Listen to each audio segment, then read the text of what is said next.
예, 이제 모세 거의 한 20번 걸쳐서 말씀을 드렸는데 이제 다음 주로 모세에 대해서 말씀을 다 마치게 될 것입니다. 오늘은 모세 임종에 대해서, 모세 죽음에 대해서 생각하면서 우리 모두가 다 한번 가야 될 길, 우리가 한번 사람이 한번 죽는 것은 정하신 것이 그 후에는 심판이 있으리라. 죽는 것은 정하신 것이요.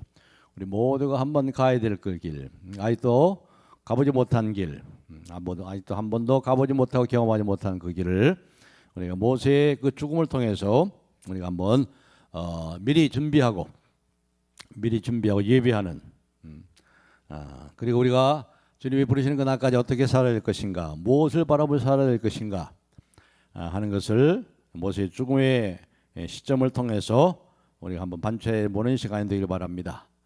우리 믿는 사람들의 목적지는, 궁극적인 목적지는 이 세상에 있지 않죠. 우리의 시민권은 하늘에 있고 우리가 보이는 것을 바라지 않습니다. 대한민국 우리가 국민이기 전에, 대한민국은 우리가 죽을 때까지만, 살아있을 때까지만 대한민국 국민이죠. 죽으면 우리는 대한민국과 상관이 없는 자입니다. 우리의 시민권 하늘에 있기 때문에 영원한 나라가 있습니다. 이스라엘 백성의 약속의 땅 가나안이 있는 것처럼 바로 오늘 우리에게도 영적인 가나안, 영원한 하나님의 나라, 눈에 보이는 지금 팔레스타인의 그 지금 가나안 땅, 지금 이스라엘이 거주하는 그 땅이 아니고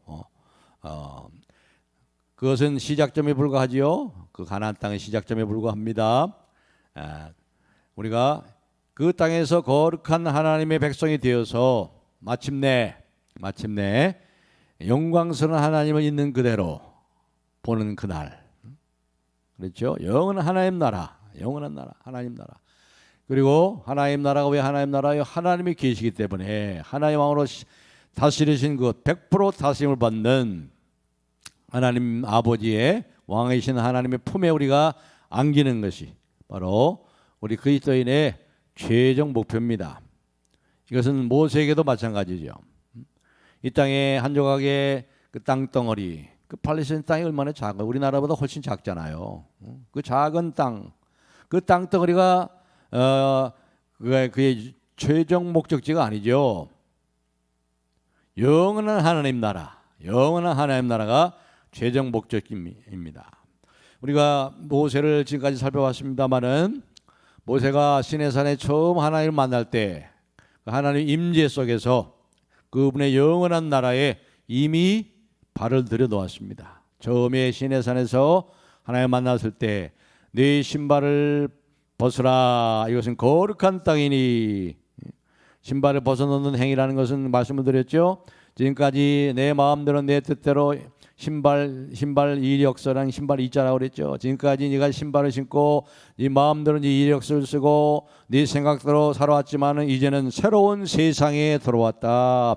거룩한 땅에 들어왔다. 하나님의 임재 속에 들어온 하나님의 다스림을 받는 하나님의 백성이다 하는 이러한 것을 우리가 살펴봤죠. 그 이후로 이제 모세는 어떻게 했어요?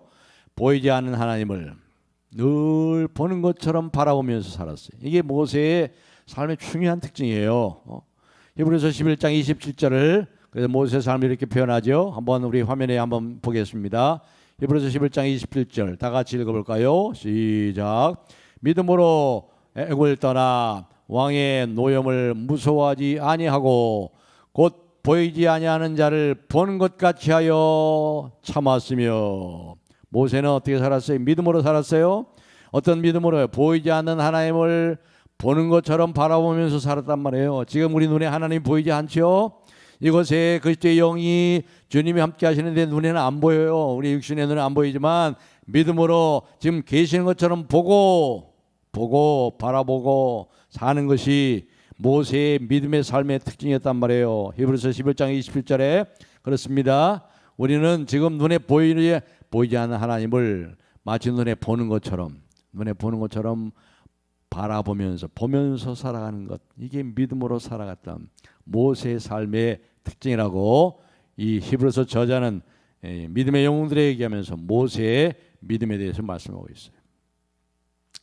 그렇습니다. 모세는 이 땅에 하나님의 나라를 세우고 하나님의 백성을 세우기 위해서, 그래서 모든 40년간의 모든 고난을 다 견뎌냈습니다. 그리고 이제 마지막 가나안 땅에 이르게 되죠. 우리가 지난 시간에 살펴봤죠.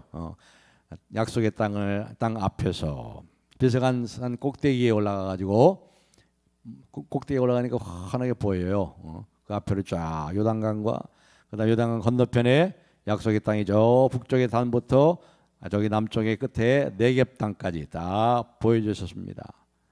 그 땅을 바라보면서 모세는 이렇게 거룩한 상상을 했을 거예요. 장차 참으로 이루어질 거룩한 제사장 나라.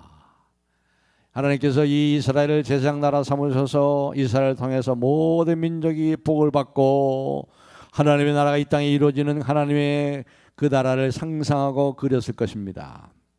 그리고 나서 영원한 하나님의 나라, 영원한 하나님 나라를 상상할 것입니다.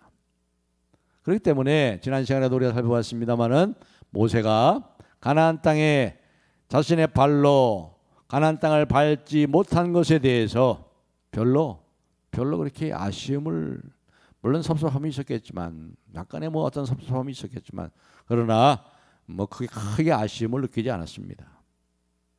물질이 전부고 눈에 보이는 세상이 전부라면 하나님의 처사가 너무나 가혹했다고 생각했지만 그러나 물질 세계 눈에 보이는 이 세상과 비교할 수도 없는 영원한 약속과 소망이 있기에 우리가 장차 누릴 영광은 우리가 받은 영광과 좋게 비교할 수 없도다. 상상치 못할 그 하나님의 영광의 나라를, 그 약속과 소망을 이 모세는 가졌기에 그 땅을 들어가지 못하는 것에 대해서 별로 그렇게 큰 문제가 되지 않았습니다. 그래서 믿음으로 모세는 하나님의 말씀에 여기 보니까 34장에 더 이상 그 전에 우리가 한편 살펴봤죠. 그 앞에 살펴봤듯이 더 이상 이 문제로 나에게 얘기하지 거론하지 말아라. 하나님께서 하신 말씀 이후에 다시 거기에 대해서는 거론하지 않고 오늘 이 말씀 앞에 묵묵히 따라갑니다. 묵묵히 순종하며 따라갑니다. 이것이 우리 믿는 사람들이 말이죠. 죽음을 대하는 태도예요. 영혼을 알고 믿는 영원한 생명이 있는 사람들, 이 사람들은 육심의 죽음을 너머의 세상을 바라보기 때문에 이 땅에서의 육신의 죽음에 대해서 이와 같은 좀 뭔가 어떤 면에서 좀 이렇게 뛰어넘는 초월하는 이 땅의 죽음에 대해서 그렇게 매달리고 말이죠. 더 살고자 막 그냥 하고 말이죠. 그렇게 할 수 없는, 필요가 없는 그러한 자세를 여기서 모세를 통해서 우리가 배울 수 있죠. 자신이 하나님의 영원한 나라에 속해 있고 또 영원한 생명이 자신에게 있기 때문에 이제 하나님 이 땅에서 하나님이 부르신 그 사명, 이 사명을 위해서 헌신하다가 그 사명을 다할 때 미련 없이 하나님 부르시면 미련 없이 떠나는 거죠. 그런 사람에게 죽음은 파국이 아니고 비극도 아닙니다. 뭐예요? 영원한 하나님 나라에 들어가는 영원한 하나님의 임재에 이르는 과정에 불과한 거예요. 죽음은 문 열고 들어가는 거예요. 문 열고 천국 문 열고 들어가는 것입니다. 자, 여기 모세는 보니까 34장 5절에 120살로 이제 생애를 마칩니다. 34장 5절에 보시면 이렇게 말씀하죠. 제가 다시 읽겠습니다. 이 여호와의 종 모세가 여호와의 말씀대로 모압 땅에서 죽어 그랬습니다. 죽어. 그 다음에 보면요, 6절에 보시면 벳볼 맞은편 모압 땅에는 골짜기에 장사되었고 오늘까지 그의 묻힌 것을 아는 자가 없느니라. 참 이 두 절 말씀이 많은 것을 얘기하는 것 같아요. 두 절인데 많은 것을 여기 얘기하는 것 같아요. 짧은 구절이지만 모압 땅에서 죽어, 말씀대로 모압 땅에서 죽어 골짜기에서 장사되었고 그 다음에 오늘까지 그의 묻힌 묘를 묻힌 곳이 있을 거 아니에요. 장사됐으니까 묻힌 곳이 있을 거 아니에요. 근데 묘를 아는 자가 없느니라. 참 이 말씀이 이 두 절밖에 안 하는 짧은 말씀인데 많은 의미가 있는 것 같아요. 어떻게 죽었는지 성경은 침묵하고 있습니다. 더 이상 말하지 않고 있어요. 어떻게 죽었는지, 또 왜 그 무덤은 거기 어디 있는지, 그냥 모압 골짜기에 장사했다고 그랬는데 분명히 죽었으니까 장사했을 거 아니에요. 누가 장사했겠어요? 여호수아를 비롯해서 그 장로들과 두목들이 했겠죠. 그리고 분명히 여기 8절에 보니까 30일을 애곡했다고 그랬어요. 애곡했다고 그래서 30일 애곡했습니다. 그런데 어떻게 죽었는지에 대해서 또 왜 묘지는 또 발견하지 못할까에 대해서 전혀 성경에서 침묵하고 있습니다. 죽을 때 모세의 상태에 대해서 성경은 그러나 우리가 모세가 어떻게 죽었는지 단서를 오늘 이 34장 7절에서 그 단서를 우리에게 보여줍니다. 모세가 죽을 때 나이 120세였으나 그의 눈이 흐리지 아니하였고 기력이 쇠하지 아니하였더라. 120살인데 말이죠. 기력이 쇠하지 않고 눈이 흐리지 아니하였다. 저는 뭐 60대 이제 중반 넘었지만은 뭐 아직도 뭐 쌩쌩합니다. 저희 어머니를 보더라도 저희 어머니가 지금 91세인데 아직도 눈 돋보기를 안 보고 성경을 보세요. 제 우리 어머니의 DNA를 다 받은 것 같아요. 제가 체질이 몸 스타일도 그렇고 91세인데 한 2, 3년 전까만 해도 서대문에 있는 저 일산에서 서대문까지 그 전철을 2번인가 3번 갈아타고 교회 예배당을 주일날 꼭 가셨어요. 2, 3년 전까지만 해도.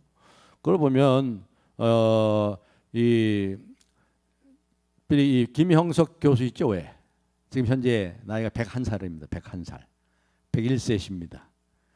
100년을 살아보니 이런 책도 쓰셨더라고요. 김영숙 교수가 100년을 살아보니 지금 101세입니다. 근데 그분이 지금 정신도 발전하고 강연도 많이 다니고 그래요. 지금도 책을 쓰고 계세요. 특별한 DNA를 가졌기 때문에 정정한 분이 보면 여럿입니다. 이제 저희 어머니는 이제 걸음걸이 시원치 않더라고 보니까 요즘에 보니까 그래서 이제 교회를 못 나가고 이렇게 그냥 뭐 실시간 예배를 그렇게 드리고 계시는데 아무튼 특별한 DNA를 가지고 태어나 가지고 건강한 또한 생활 습관 때문에 그렇게 정신적으로 또 육체적으로 건강한 사람들이 있는 건 사실입니다. 아마 모세도 그런 유의 사람 중에 하나일 것이 분명합니다. 그러나 신체적인 조건이 좋아서 오랫동안 건강하게 살면서 우리가 참 사명을 위해서 일하는 거 다 우리가 다 원하는 거죠. 죽는 그 순간까지 그 사명을 다 하는 그 순간까지 참 그렇게 건강하게 살다가 그렇게 죽으면 얼마나 좋을까. 그런데 제가 우리 교회 우리 은사 가운데 신학대학원 정신대 신학대학원 은사 가운데 차영배 교수님이 계세요. 근데 2018년도에 돌아가셨습니다. 2018년 3년 전에. 근데 그분이 제가 2017년도 송구 영신 그 모임 때 뵀었거든요. 그 개혁 신학회 모임에 저도 이제 참여를 했는데 거기 차영배 교수님이 오셔서 그때 나이가 80세 정도 됐어요.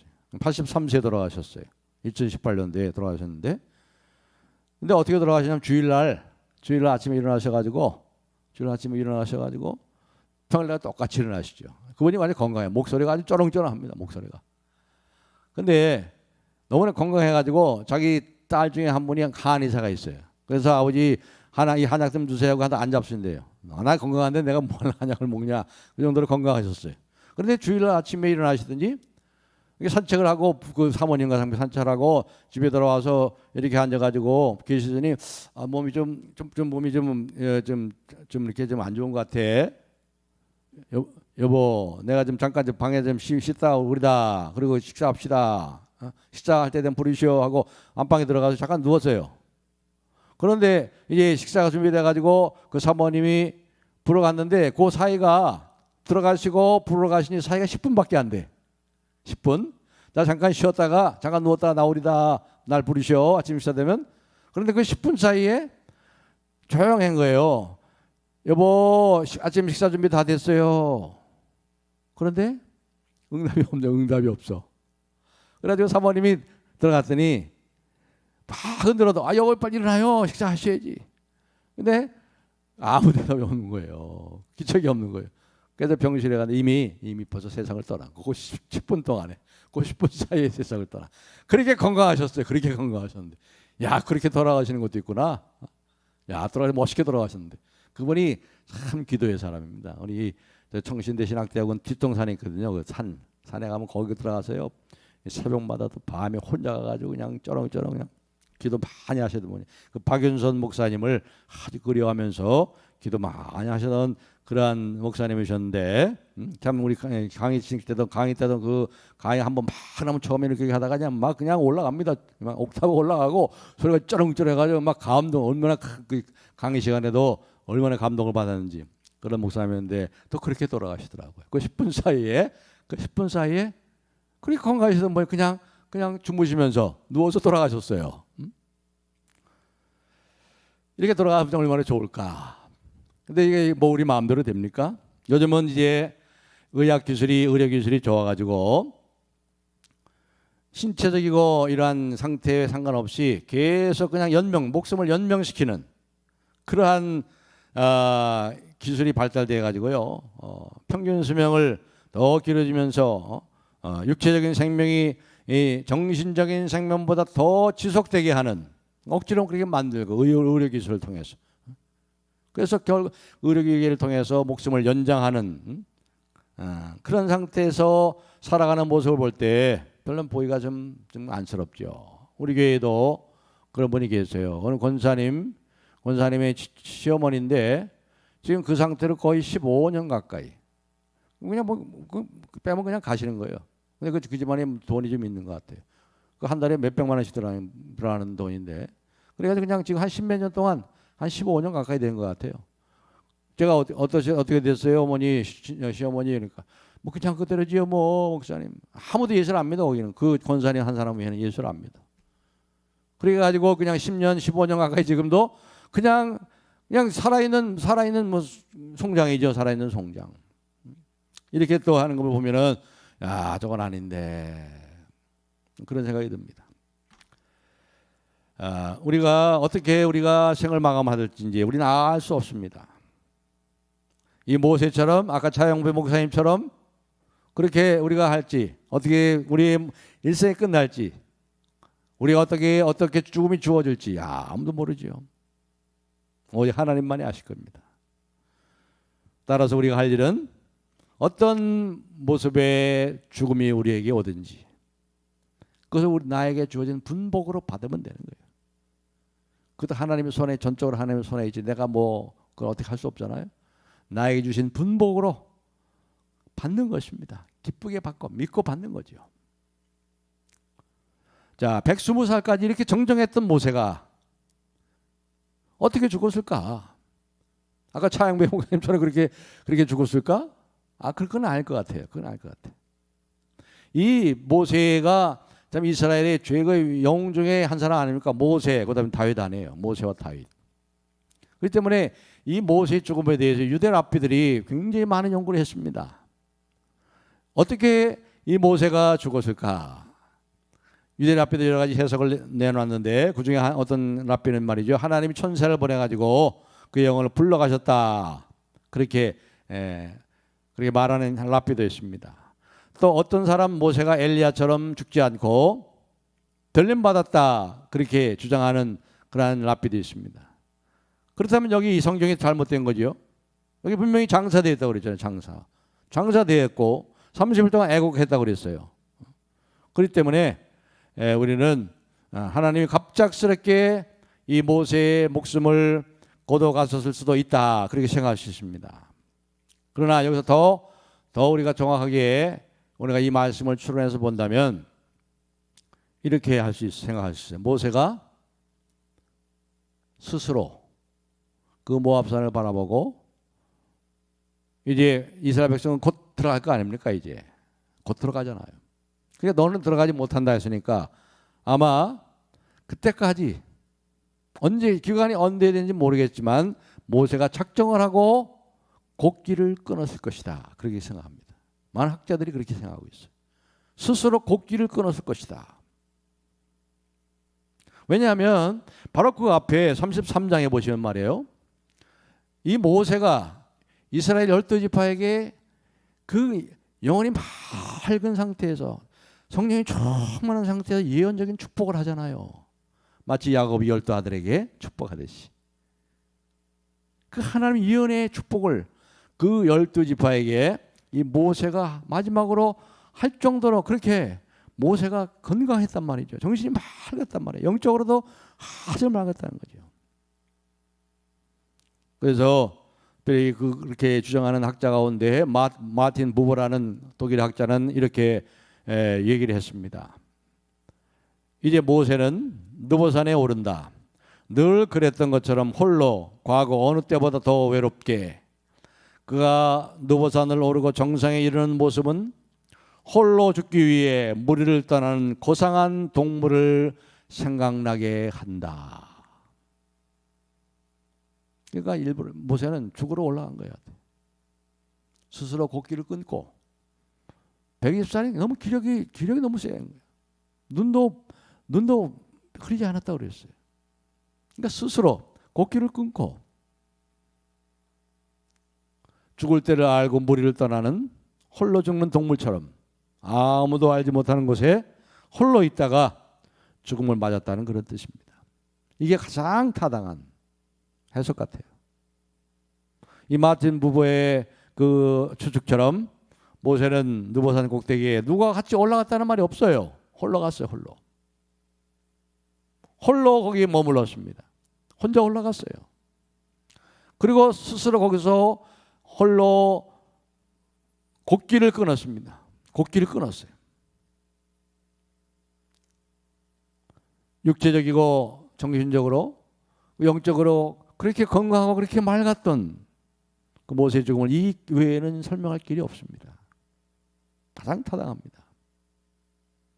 이것은 이렇게 볼 수 있어요. 오늘날에 이것을 우리 오늘날에게 적용한다면 병원에서 이제 말기암 중에 이분은 이제 말기암 선생님은 말기암 중에 말기입니다. 가족들에게 그리고 가족들에게 아버님은 이제 말기암 중에 말기십니다.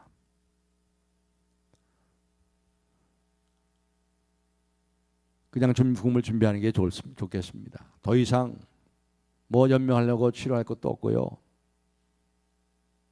그것이 제일 좋은 방법 같습니다. 그 의사의 말을 따라서 모든 의료 치료를 다 거부하고 사양하고 믿음으로 죽음을 준비하는 그러한 경우하고 같다고 봅니다. 이제 말기암 중에 말기암이고 나는 내 할 일을 다 했고 그랬는데 얼마나 살면 또 얼마나 살겠다고. 말기암에 말기암인데 의사도 이제는 그랬는데 뭘 또 살려달라고 하나님께 기도할 것도 뭐 있으며 뭘 또 치료를 할 거 뭐 있는가. 믿음으로 죽음을 잘 준비해야지.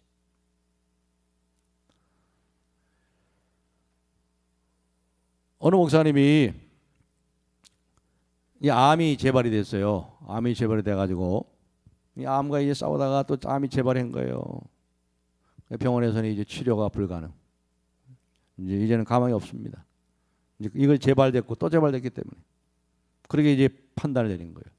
그래 이 목사님이 그 얘기를 듣고 이제 곡기를 완전히 끊었습니다. 그때부터.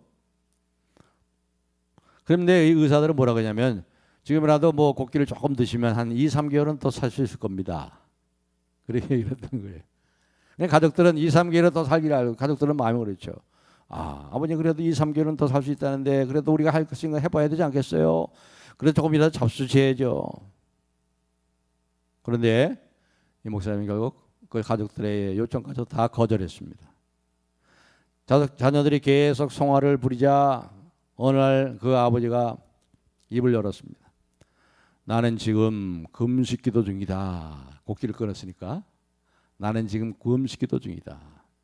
죽기 전에 평생 지은 죄를 내가 회개하고 가려고 그래서 내가 거룩한 하나님을 배우려고 내가 금식기도 중이다. 더 이상 나를 귀찮게 하지 마라. 제발 그렇게 나의 금식기도를 막지 말아라. 그렇게 해가지고 곡기를 끄고 몇 주가 지난 다음에 몇 주 지난 다음에 하나님 품에 안겼습니다.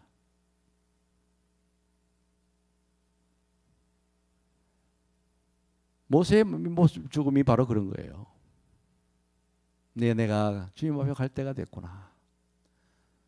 정말 경건한 하나님과 깊은 임재 속에 사는 사람들은 자기가 갈 날을 언급하지 않은 것 같아요. 이렇게 주님 만날 준비하면서 홀로 느보산 꼭대기에 올라가서 거기서 곡기를 끊고 주님과 깊이 임재 속에 시내산에서 40일 동안 금식하면서 주님을 보는 것처럼 보듯이 그 마지막에도 주님을 보듯이 바라보면서 그 마지막을 그렇게 보내다가 주님 품에 안기지 않았는가. 이게 가장 타당한 해석이라고 봅니다. 또 이 모세의 이 죽음을 통해서 우리가 볼 것은요, 그 무덤이 분명히 장설을 했잖아요. 여기요 장설을 했는데 그 무덤이 골짜기 동산이 골짜기에 모압 골짜기예요. 모압 땅에는 골짜기입니다. 골짜기에 장사되었고, 그러니까 이제 안 내려오니까 이제 찾아갔겠죠. 왜 안 내려올까? 시신을 발견했나 보죠.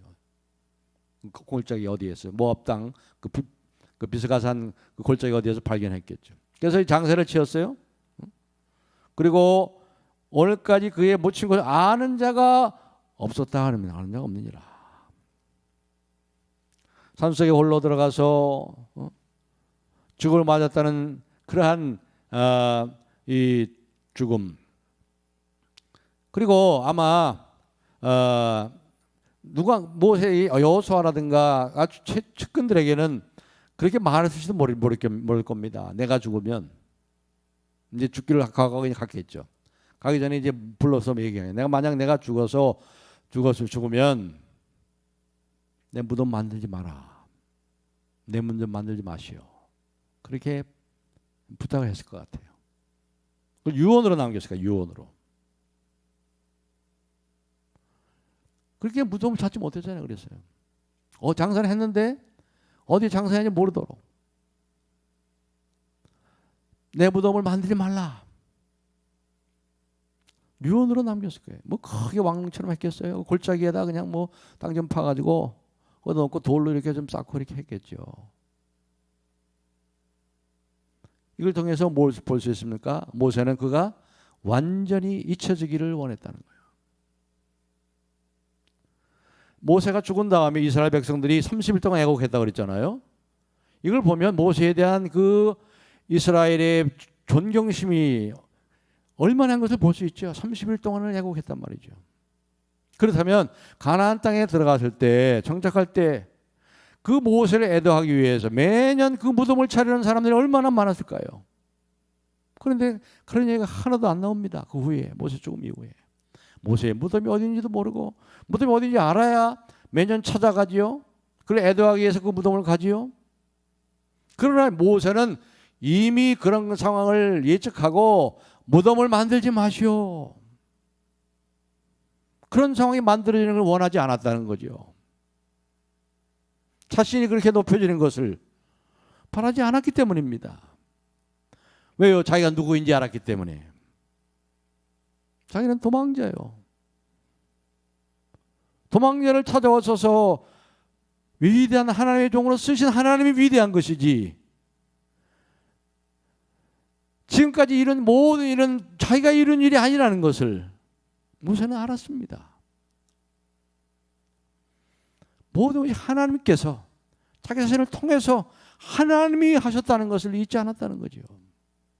세례요한처럼 소리에 불과하다 나는 소리다. 소리는 뭐예요? 소리치고 소리내고 사라지는 게 소리예요. 하나님 쓰신 대로 쓰임 받다가 써주시니 감사한 거죠. 불러주시니 감사한 거죠. 모세도 마찬가지고 저도 마찬가지고 우리 모두가 나 같은 거 불러주시니 감사한 것이고 써주시니 감사하신 것이죠. 뭐 내가 달라고 뭐 위대한 거 있습니까? 우리가 아무도 없어요. 자신의 무덤이 알려지면 이스라엘 백성이 그 무덤을 찾기 위해서, 거기 와서 애도하기 위해서, 아마 그 무덤을 갖다가 얼마나 호화롭게 왕의 능처럼 말이죠, 저 피라미드처럼은 아마 아니겠지만 우리나라의 왕릉 때문에 무슨 어디 저쪽에 하남 어딘가 하남인가 어디에는 뭐 아파트가 거기다 지었는데 뭐 그 왕릉이 그 가린데나 뭐 그래가지고 죽은 왕을 더 중요하셔야 되느냐 앞으로 살아갈 천몇 세대의 사람들이 더 중요하냐 그 문제 갖고 지금 설왕설래하고 있어요. 그렇기 때문에 이스라엘 백성이 나중에 이 모세 무덤을 향해서 뭐 순례를 하고 뭐 우상처럼 떠받을 것이 분명하잖아요. 사람들이. 그래서 무덤을 만들지 말라고 그런 거예요. 그래서 무덤이 없어요. 여러분 우리가 잘 아는 우리 장로교 개혁교회 장로교를 창작할 수 있는 장 칼뱅 요한 칼빈 선생 이 무덤이 어디냐면요 프랑스 사람이거든요. 장 칼뱅 프랑스 국립묘지에 있어요. 그런데 국립묘지에 무덤이 많이 많습니다. 그런데 묘비 번호가 707번이에요. 707번. 그런데 묘비가 조그매요. 그리고 뭐라고 써요? 그냥 JC라고 써 있어. 장 칼뱅. 거기 뭐 없어. 뭐 개혁 위대한 개혁자 그런 거 하나도 없어.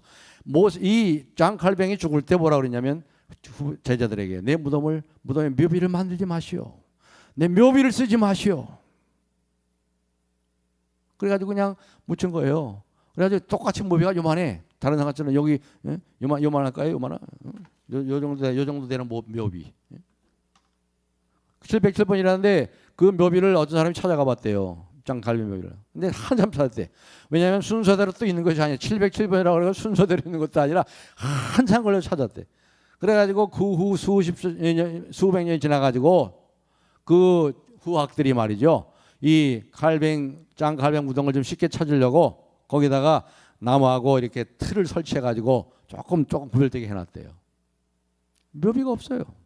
묘비 뭐 위대한 개혁자 뭐 이런 거 없어요.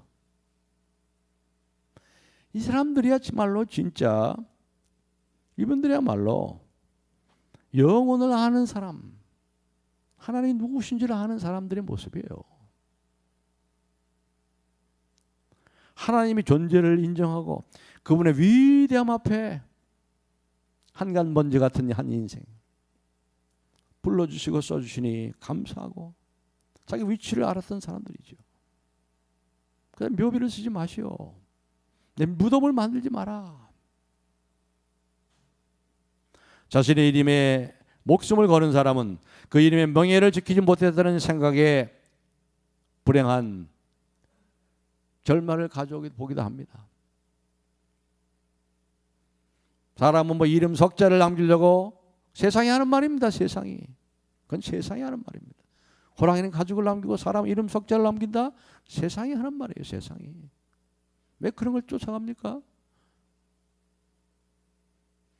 하나님 아는 사람은 이 땅에 사는 동안 자신의 이름 석자에 연연하지 않습니다. 그 대신 하나님의 뜻에 순종하며 하나님의 뜻이 이 땅에 이루어지는 그 목적을 두고 자신의 명예가 아니라 하나님의 영광을 위해서 사는 것입니다. 아무리 누가 알아줘도 하나님이 알아주지 않으면 뭐가 되겠어요? 하나님이 알아줄 진짜지. 그렇기 때문에 아무도 알아주지 않아도 생애를 마치고 나서 자기 이름이 깨끗이 다 잊혀진다 해도 개의치 않았습니다. 내 무덤을 만들지 마라. 내 묘비를 만들지 마시오. 사도 바울이 그렇게 살았지요. 사도 바울 역사책에 자신이 어떻게 기록될 것인가에 관심이 없어요. 이 바울은요. 고린도후서 6장 8절로 10절 한번 보겠습니다. 앞에 화자만이 나와 있으니까 우리 다 같이 한번 읽어볼까요? 시작. 영광과 욕됨으로 그리하였으며 악한 일들과 아름다운 이름으로 그리하였느니라. 우리는 속이는 자 같으나 참되고 무명하는 자 같으나 유명한 자요. 죽은 자 같으나 보라 우리가 살아있고 징계를 받는 자 같으나 죽임을 당하지 아니하고 근심하는 자 같으나 항상 기뻐하고 가난한 자 같으나 많은 사람은 부유하게 하고 아무것도 없는 자 같으나 모든 것을 가진 자로다. 세상적인 기준에 보면 속이는 사람 같아요. 그러나 하나님 편에 보면 그는 진실한 사람입니다. 세상의 기준에 보면은 이름 없는 사람 같습니다. 죽은 사람 같습니다. 근심하는 자 같습니다. 가난한 자 같습니다. 아무것도 가지지 못한 자 같습니다. 그러나 하나님 눈으로 볼 때, 하나님의 그 관점에서 하나님이 보실 때에는 그는 진실한 사람이고, 그는 참으로 유명한 사람이고, 그는 영원한 생명을 가진 사람이고, 항상 기뻐하는 사람이고, 많은 사람을 부욕해 하는 사람이고, 진정한 부자였던 것입니다. 그것으로 충분한 거죠. 우리가 알다시피 제가 노예에서 우리 그 바울의 순교의 그때가 로마에 갔었을 때 갔었는데 말씀을 드렸죠. 이 감옥에서 그 처형장까지 한 80m 정도밖에 안, 7, 80m. 60세에 참수당했잖아요. 60세에. 로마 시민이니까 십자가의 형들에 죽지 않고 참수로 도끼로 목을 쳐서, 근데 그대로 그 그림이 걸려져 있어요. 죽음을 두려워하겠어요? 아마 그 80, 70m, 80m가 이 사고랑 차고 발이 자꾸에 젖어 가면서 막 뛰어갔을 거예요. 뛰어갔습니다. 너무 좋아서 주님, 이제 주님 만나러 간다. 이제 주님 만나러 간다. 드디어 내 사명을 다 끝나고 내가 주님 만나는구나. 뛰어갔을 거예요. 기뻐가지고 형장까지. 그러면서 그는 자신의 죽음을 예감하면서 그렇게 말했죠. 내가 그리스도와 함께 있는 것이 훨씬 더 좋으나. 디모데후서 4장 6절 8절에도 이렇게 죽음을 예감하면서 이렇게 말합니다. 한번 화면에 있습니다. 다 같이 한번 읽겠습니다. 시작. 관제와 같이 내가 벌써 부음이 되고 나의 떠날 시간이 가까웠도다. 나는 선한 싸움을 싸우고 나의 달려갈 길을 마치고 믿음을 지켰으니 이제부로는 나를 위하여 의의 면류관이 예배되었으므로 주 곧 의로우신 재판장이 그날에 내게 주실 것이며 내게만 아니라 주의 나타나심을 사모하는 모든 자들에게니라. 선한 싸움을 다 싸우고 나의 달려갈 길을 다 달렸습니다. 믿음을 지켰습니다.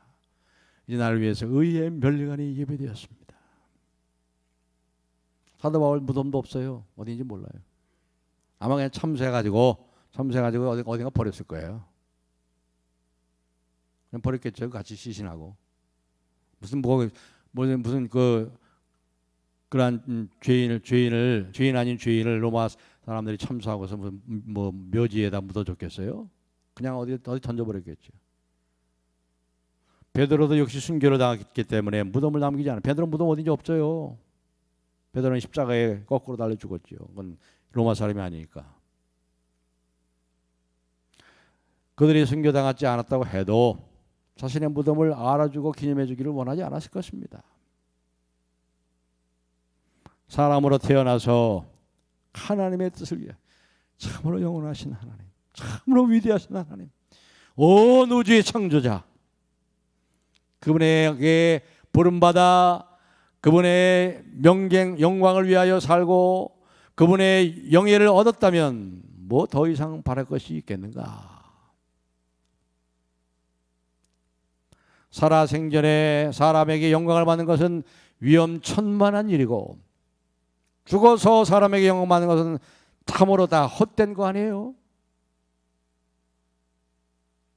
중요한 것은 뭐예요? 정말 중요한 것은 하나님께 영광을 얻는 거예요. 잘했다. 잘했다. 착하고 충성된 종아.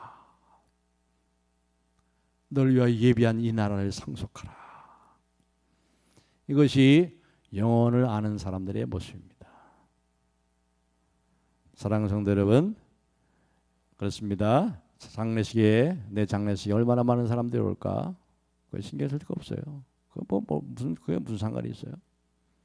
바울의 장례식에, 베드로의 장례식에 누가 왔겠어요? 장례식이나 제대로 했겠어요?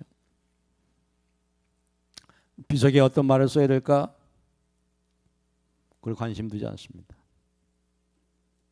그것은 죽은 문턱에서 더 이상 바라볼 것이 없는 사람들이 찾는 것입니다. 죽음을 눈앞에 두고 하나님의 영원한 나라를 바라보는 사람들, 하나님의 영원한 품 안에 들어가는 거예요. 그 영광을 누릴 사람들은 이 세상에 그 시시한 것 다 사라질 거에 관심 두지 않습니다. 모세가 그랬습니다.